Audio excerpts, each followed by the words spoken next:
Bonjour les amis et bienvenue sur la chaîne Pronoturf Plus, je suis Sébastien et ici je vous livre mes analyses pour le quintet du jour et je vous donne quelques pronos. Allez, c'est parti.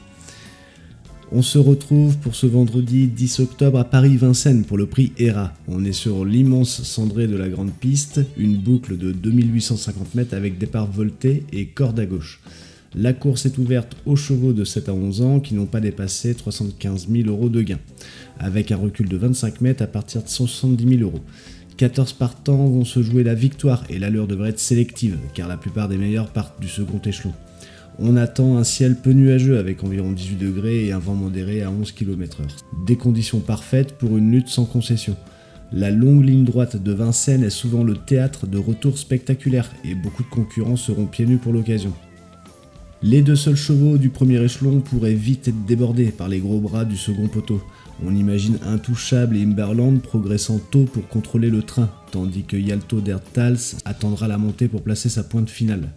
Hyacinthe Dijip et Hollywood Dubois devraient patienter en dedans avant de jaillir la corde dans la ligne d'arrivée. La longue distance fera la différence et les attentistes bien cachés auront leur mot à dire. Plusieurs chevaux arrivent dans les réglages optimaux, Yalto der Tals, Hyacinthe Dijip, Intouchable, Imberland, Hollywood Dubois et Furioso Fini seront déférés des 4 pieds, ce qui est un atout majeur sur la cendrée. Happy Danover et Philous Milling sont déférés des antérieurs, tandis que Enzo de Carcy et Elton du Houlet restent plaqués. Hold Up du Dijon se présentera lui pieds nus, lui aussi, mais revient après un break. Pas d'accessoires visuels particuliers annoncés. Ma sélection analytique. En première position, le 12, Yalto der Tals, c'est le favori clairement affiché. Ce Hongre de 7 ans, entraîné et drivé par Théo Duval d'Estaing, retrouve un engagement idéal. Il vient de montrer sa forme à Craon malgré un mauvais numéro et se présente cette fois déféré des 4 pieds. Bien placé au second échelon et très à l'aise sur les longues distances de Vincennes, il devrait être amené patiemment avant de faire parler sa classe dans la montée.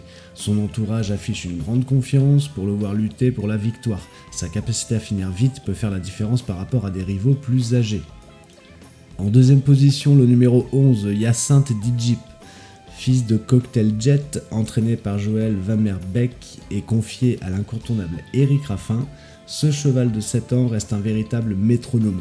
Ses récentes places dans les quintets montrent sa constance, il reste en pleine possession de ses moyens.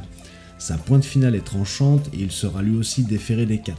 Avec un bon parcours en dedans, il peut encore viser le podium et constitue une base solide.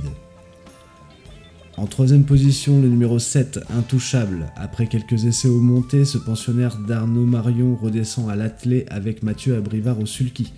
Sa musique récente comporte des performances montées, mais on se rappelle qu'il excelle à l'attelé lorsqu'il est pieds nus. Déféré des 4 et idéalement placé, il pourra se rapprocher dans la descente pour ensuite temporiser. Sa capacité à accélérer fort dans la montée peut surprendre les favoris. Son retour dans cette configuration le rend très dangereux. En quatrième position, le numéro 9, Imberland, régulier comme une horloge, ce fils de Texas Charm, entraîné par Amélie Germain et drivé par Johan Le Bourgeois, reste sur de belles performances. Il s'adapte à toutes les configurations et apprécie Vincennes. Sa vitesse de base et sa ténacité en font un candidat sérieux pour les premières places.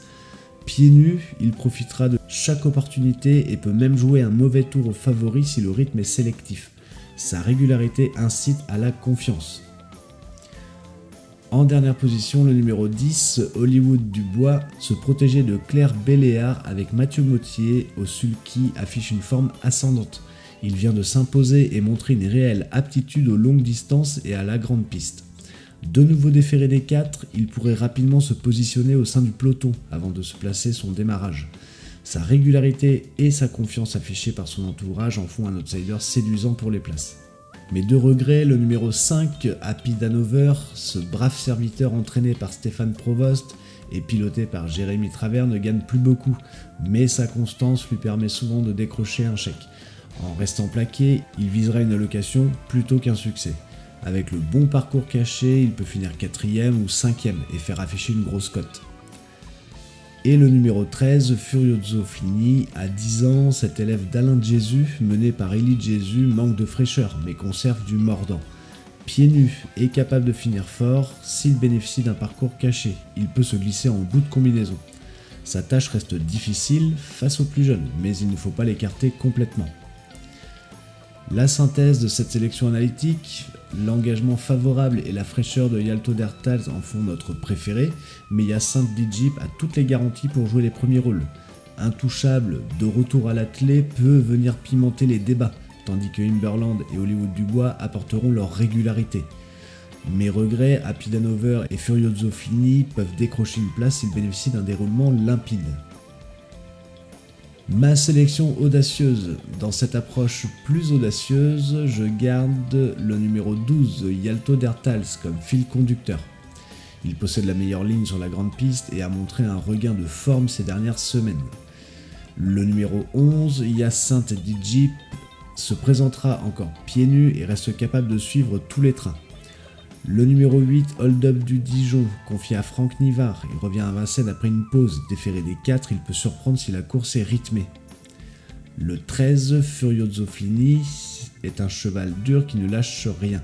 Malgré ses 10 ans, l'allègement des pieds pourrait l'aider à accrocher une belle place. Et pour l'autocar, le numéro 14, Grèze, entraîné et drivé par Anthony Desmottes, est souvent meilleur au trot, monté mais reste capable d'un éclair de classe si le rythme s'écroule. Cette combinaison met en avant mon favori solide avec Yalto Dertals et des profils moins joués comme Hold Up du Dijon et Furioso Fini. Si l'épreuve se décante sur un train sélectif, le finish des chevaux du second poteau pourrait déjouer les pronostics et offrir un joli retour à Grèze comme tocard. Ma sélection couplée, mon couplet analytique, le 12 et le 11. C'est un duo logique entre Yalto Dertals et Hyacinthe Dijip. L'un bénéficie d'un engagement idéal et l'autre est ultra régulier. Il possède les meilleures garanties pour prendre les 2 premières places. Et mon couplet audacieux, le 12 et le 8. Associer mon favori Yalto Dertals à Hold Up du Dijon peut payer si ce dernier bénéficie d'un parcours caché. Le retour de Franck Nivard avec un cheval déféré des 4 pieds peut surprendre. Ma sélection 2 sur 4, mon 2 sur 4 analytique, le 12 et le 11. Une combinaison prudente misant sur les 2 bases solides. Même avec une place seulement dans les 4 premiers, il devrait répondre présent. Mon 2 sur 4 audacieux, le 7 et le 10. Intouchable revient au top dans sa discipline et Hollywood Dubois adore ce parcours long. Ce duo peut se retrouver dans les 4 premiers si la course est tactique. Mes chevaux surprises. Iron Parker, le numéro 3, après de graves soucis physiques, ce pensionnaire de Vincent Martens revient doucement. Il a besoin de courir pour retrouver son meilleur niveau. Sa forme est trop incertaine pour être retenue autrement qu'en coup de poker. Le numéro 6, Philou Smiling, âgé de 10 ans, il reste courageux, mais ses dernières sorties montrent ses limites face aux plus jeunes. Il pourrait manquer de mordant sur la fin. Et le numéro 1, Enzo de Carcy, ce valeureux 8 ans part au premier échelon et rendra la distance au meilleur. Courageux mais clairement moins bien placé que ses rivaux, il peut manquer de classe pure pour viser plus qu'une 5e place. Voilà les amis, j'espère que cette analyse vous a plu. N'hésitez pas à me dire en commentaire vos chevaux favoris. Ma sélection est donnée à titre indicatif, ce n'est pas un conseil de jeu, il n'y a pas de garantie de résultat. C'est une analyse personnelle, jouez prudemment et avec modération. Sur ce, on se retrouve très bientôt pour de nouvelles analyses. D'ici là, prenez soin de vous et n'oubliez pas de vous abonner à la chaîne pour ne rater aucune vidéo. Allez, à bientôt!